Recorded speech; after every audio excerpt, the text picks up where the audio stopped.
Envelhecer com saúde, disposição e alegria é um sentimento que merece ser planejado. E é preciso manter hábitos saudáveis a vida toda. É como se fosse uma poupança, né, Arthur? Exatamente. É isso que os médicos dizem. Nunca é tarde para começar, mas a prevenção é a receita até para quem é bem jovem.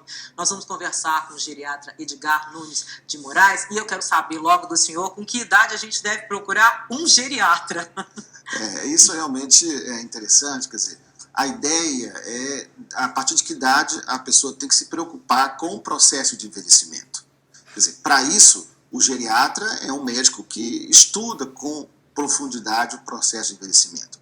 Mas qualquer médico, hoje, deve estar preocupado com o processo de envelhecimento, começando pelo obstetra. A gente sabe hoje que uma gravidez bem conduzida, ela permite que a pessoa viva mais e melhor. Então, é o pediatra, é o ebiatra e assim por diante. Não é só o geriatra. Quer dizer, começa cedo, como a Isabela dizia, é uma poupança. Realmente, essa é uma boa imagem que a gente pode fazer? Sem Poupar dúvida. a vida inteira a saúde?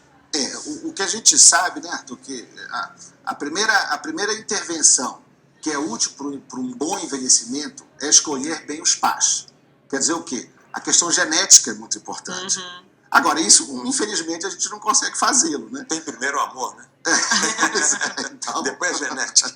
Então, a genética ela tem um peso significativo.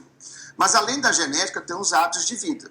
E esses devem começar o mais precoce possível. Da mesma forma que um investimento, né, uma poupança, começa, quanto mais cedo, mais juros, mais correção monetária a gente vai ter. Então, a prevenção não deve começar na velhice.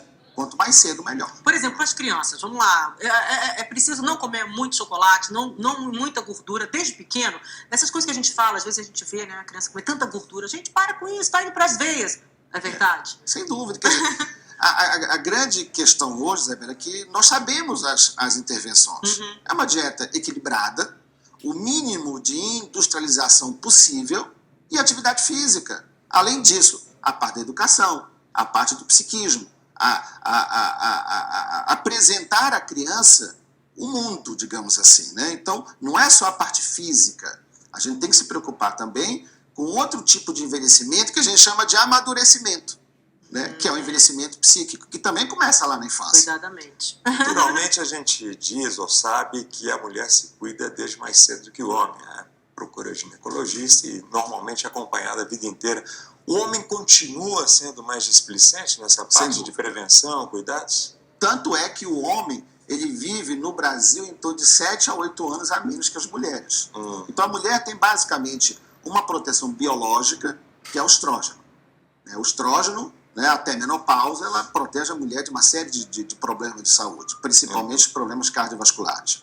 E tem a figura do ginecologista, né? Além disso, tem a figura do pediatra, ou seja, ela procura o sistema de saúde mais fácil, com mais facilidade do que o homem. O homem ele é mais relaxado. Ele só procura uma ajuda quando ele está com algum sintoma.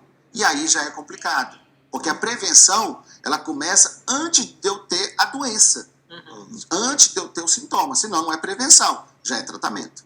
O senhor indica, assim, a gente vai procurar vários médicos, naturalmente, o senhor indica, assim, antioxidantes, vitamina, vamos nos prevenir. Vitamina C desde pequeno, antioxidante, umas poções mágicas, assim. Isso é indicado? São indicados? Desde quando o homem é homem, ele está atrás dessa porção mágica da juventude. Mas, infelizmente... Mas, infelizmente, não tem jeito. Quer dizer, todo mundo quer viver muito, mas as pessoas não querem envelhecer no sentido do estereótipo do velho, como se velho fosse o incapaz, né? O dependente. Não é isso que é o normal. Então, hoje, não existe nenhuma intervenção farmacológica, um remédio, um antioxidante, que impeça o processo de envelhecimento. Envelhecimento é vida. Então, não tem como eu impedir algo que é normal da vida. Agora, obviamente que eu tenho uma série de coisas que eu posso fazer, mas são atos de vida, não são remédios. Cada vez mais as pessoas têm se preocupado com a parte emocional, psiquismo, como o senhor disse no início da entrevista. Esse é, sem dúvida, hoje a medicina tem certeza que esse é, sem dúvida, um bom investimento também, essa preocupação. Por quê, doutor? Porque a vida tem que ter um sentido, né, Arthur? O sentido da vida é a razão pela qual todos nós vivemos. Então, a gente tem a oportunidade de entendermos o sentido da vida se a gente viver muito. Agora, eu tenho que buscá-lo. Se eu não busco o sentido da vida, eu vou ficar preocupado com o material, com a questão econômica, com a beleza física, no sentido do que é beleza física. Então, eu costumo dizer, se o seu sentido da vida aos 80 anos é o mesmo de quando você tinha 15 anos, a vida passou e você não percebeu. E eu costumo dizer também, o que a gente perde com o envelhecimento? O supérfluo. A gente perde só o supérfluo, a essência não. E aí fica melhor, é isso? Sem dúvida. Mas depende de cada um. Depende de cada um. Isso é individual. Fica Isso é a uma dica. conquista individual. Fica a Obrigado, dica. senhor doutor. Obrigada. Boa tarde, viu?